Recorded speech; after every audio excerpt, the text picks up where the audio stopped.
you there. Prime Minister. Ruma. Nice to meet you. Bonjour, bienvenue, cher collègue. Merci beaucoup. Tu t'appelles comment? Julia.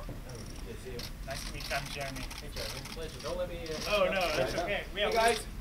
Yeah, we got some folks from Montreal, and we have a friend in Calgary as well. How can you improve the customer service?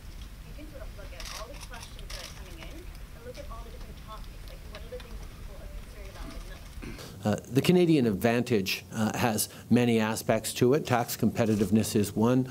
A climate that is welcoming to investment and great opportunities to grow businesses is another. But the greatest advantage that Canada has is Canadians themselves.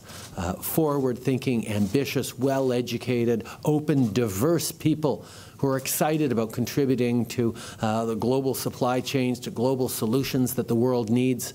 Canadians are extremely excited about the opportunities coming their way in the world, as I've seen in the meetings I've had, whether it's here or elsewhere around the world. People are really interested in what we're doing in Canada and in how they can get a bigger piece of the extraordinary contributions that Canadians are making to our economy and to the world. Yeah, that totally needs the AI. Yeah, element to it. Yeah.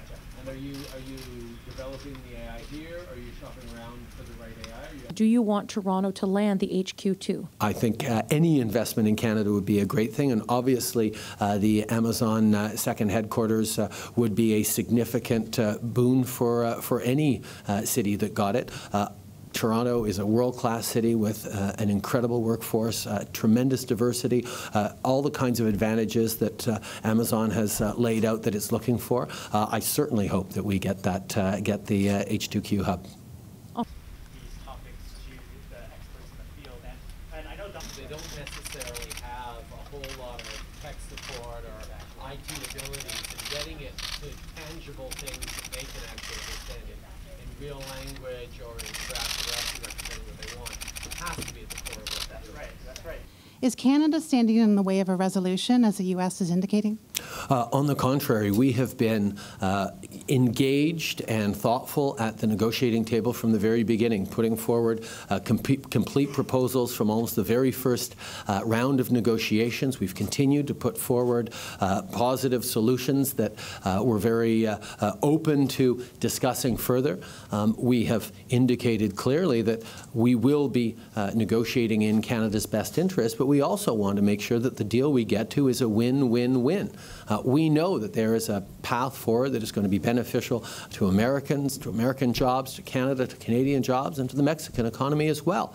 That's what we're diligently focusing on, and we will not accept a bad deal, but we know that there is a good deal to be had, and we will keep working on it. Spreading across different data silos and also across different applications and services for businesses. The internal knowledge graph is easy to identify insights like who knows what or what are the trending topics for the companies that we could know about. Ah, ok, ben c'est pareil ici. Vous n'êtes pas jaloux du tout de ce qu'il fait dehors aujourd'hui. Alors, vas-y, explique-nous ce que vous avez fait. We're always going to be looking for to talk about labor standards as part of our NAFTA negotiations. We know that the challenge around trade is that people don't feel that they have benefited from the growth associated with trade over the past decades. And ensuring through labor standards, through issues like including gender provisions and looking at Indigenous issues is a way of ensuring that the benefits of trade get shared more broadly with the folks who don't feel like they've gotten the positive outcome of the growth that has hit our economies over the past few years, past few decades even. So we're going to continue to make an argument that it's not enough to just trade. We have to ensure that the benefits of trade are properly and fairly shared, and that's certainly something that we're looking at putting into NAFTA.